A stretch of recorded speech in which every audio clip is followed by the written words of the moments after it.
It's a very long drawn-out process.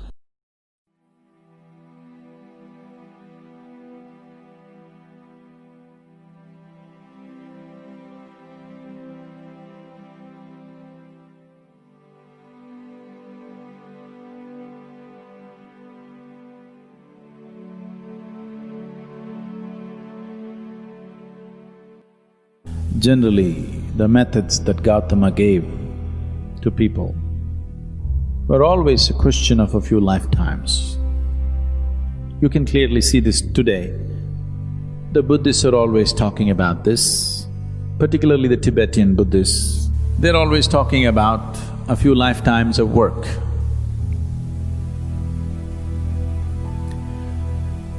So if you have that kind of patience, that you're willing to work for a few lifetimes, Gautama's ways are very efficient, very logical, scientific, step-by-step process that one can take, because this is a path of awareness. The significance of walking the path of awareness is, there are milestones on the way which tell you come 1 mile, 2 miles, 10 miles, it tells you where you are. That is the most important aspect. That is, without too much trust or devotion, you can still grow. Because you have a method to hang on to, you just keep doing it, keep doing it, keep doing it. It clearly shows you that you're progressing. But with Shiva, there is no such guarantee. And he doesn't fix milestones. You don't know whether you're going forward or backward. But you're going somewhere, that's all you know. It's like falling into your bottomless pit. That sounds terrifying. I want you to understand this. A bottomless pit is the safest place to fall into. A pit with a bottom is dangerous. A bottomless pit is absolutely safe. Your life is done. If you just jump into it, it's done. Simply you fall.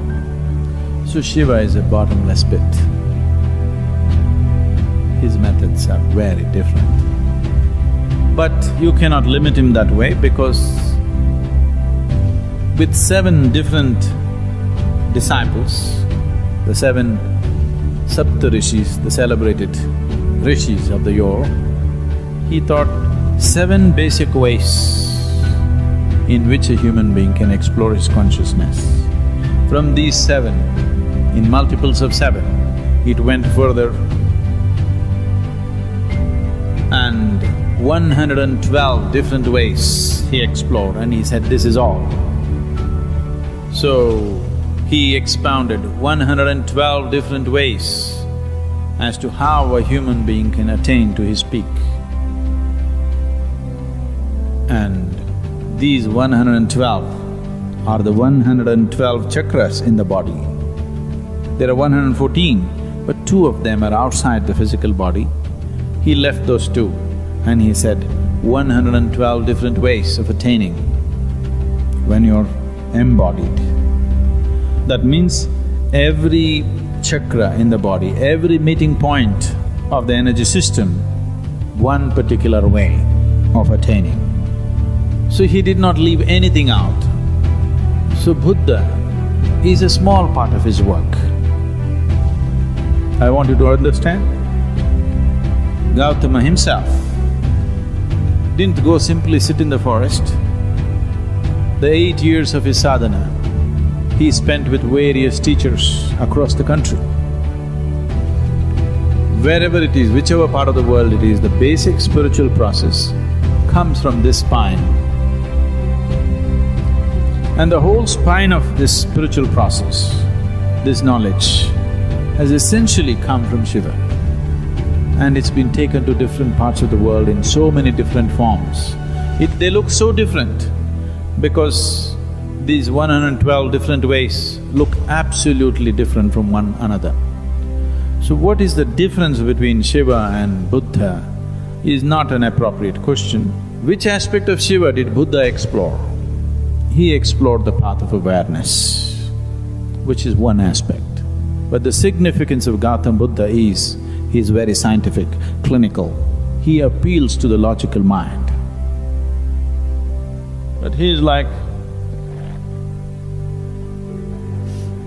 He also said like this, many times he was an ascetic, he just sat, unmoving. But many times he was mad, dancing, drunk. He was in all kinds of states because he didn't limit himself to any particular dimension. He just explored every aspect of life.